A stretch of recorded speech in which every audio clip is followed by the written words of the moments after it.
বানিয়ে দেখবে নাকি এইভাবে একবার আমসত্ত্ব। ঘরোয়া আমসত্ত্ব খেলে আর দোকানের আমসত্ত্ব খেতে ইচ্ছা করবে না। তো চলো আজকে তোমাদেরকে শিখিয়ে দিই কিভাবে এরকম সুন্দর ঘরোয়া আমসত্ত্ব তোমরা বানাতে পারবে।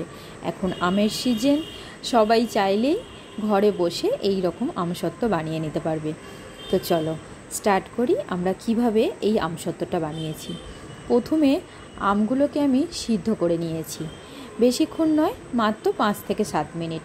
আর তারপর আমগুলোকে ভালো করে আমি একটা হাতা দিয়ে চেপে চেপে কাইটা বার করেছি। আর সেই কাইটা এখন আমি একটা ছাঁকনির মাধ্যমে ছেঁকে নিচ্ছি। তার কারণ আমসত্ত্ব করতে গেলে কাইটা ছেঁকে নেওয়া অবশ্যই দরকার, না হলে আমের চোঁচগুলো কিন্তু মুখে পড়লে একদম আমসত্ত্ব খেতে মজা লাগবে না। তাই সেই জন্য আমি ভালো করে আগে ছেঁকে নিচ্ছি। তারপর দেখো এই যে ছাঁকা অংশটা একটু জল জল মতো হচ্ছে, সেই কারণে আমি এটাকে হাতা দিয়ে ভালো করে চিপে ভিতরের আমের ভিতরের যে সত্ত্বটা কাইটা সেটাকে চেপে চেপে বার করছি। তোমরা চাইলে হাতার বদলে হাত দিয়েও এই কাইটা বার করে নিতে পারো। যতটা পারবো পুরো আমের সত্ত্বটা বার করে নেব।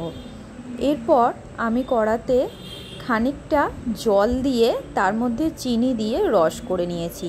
আর তার মধ্যে 2 ফোঁটা আমি ফ্রুট কালার দিয়েছি।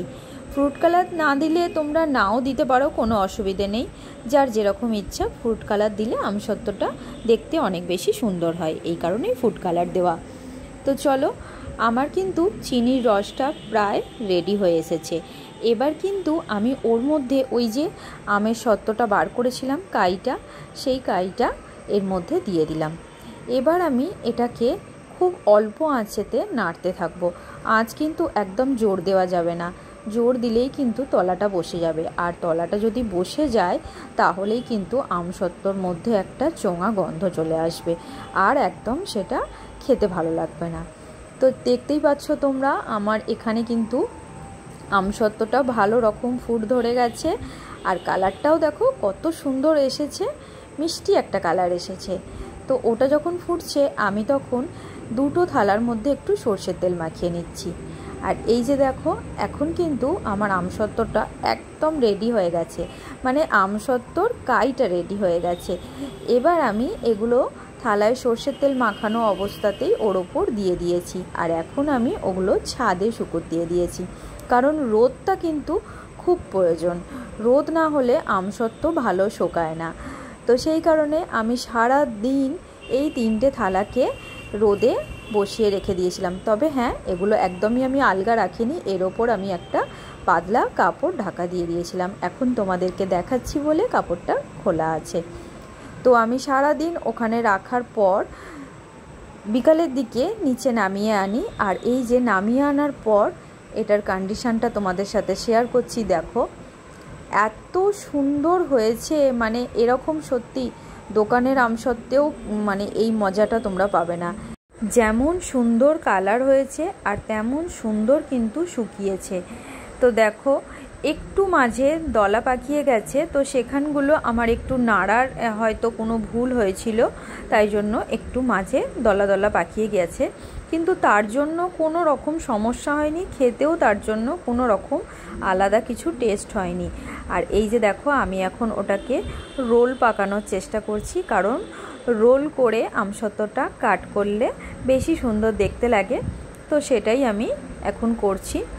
তোমরা কিন্তু সবাই অবশ্যই কমেন্ট করে জানাবে ঘরোয়া পদ্ধতিতে আমসত্ত্বটা তোমাদের কেমন লাগলো। আর অবশ্যই কিন্তু সবাই ট্রাই করে দেখতে পারো, ভীষণ সুস্বাদু হয়েছিল সত্যি বলছি, একদম বাড়িয়ে বলছি না, নিজে বানিয়েছি বলে সেটাও নয়।